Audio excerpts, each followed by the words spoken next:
In the first half of this year, China's steel scrap prices gained some upward momentum overall, especially in the first quarter. During January to mid-March, the price rose steadily, supported by steelmakers restocking demand for raw materials around the Chinese New Year holiday. And after the upward trend peaked in mid-March, steelmakers' buying interest gradually cooled, and the scrap market sentiment also soured due to the tax compliance pressure. The scrap gradually regained some price advantage. From time to time, it became more cost-effective than hot metal, thanks to the persistently firm prices of coking coal and coke.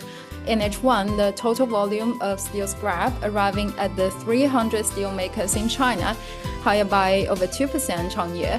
The marginal increase in the scrap generation did not ease the overall tightness in steel scrap supply in China. In H1, the total imports surged 34%. However, the market increases were attributed almost solely to stainless steel scrap imports. Now let's turn our attention to the outlooks for the second half. First, on the supply side, China's scrap generation will remain relatively tight. Scrap demand is also likely to remain constrained. The price volatility is expected to stay narrow throughout the second half of this year. The prices lost ground in April due to the imbalanced supply and demand, putting great pressure on the silicon manganese market.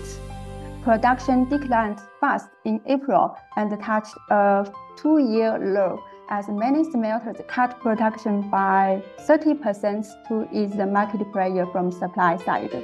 China's manganese ore imports for January and March was much higher than the same period of last year. Total volume for the first half year surged by 21% on year.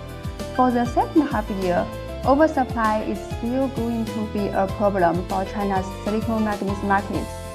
Further sharp declines are unlikely, supported by manganese ore and electricity costs.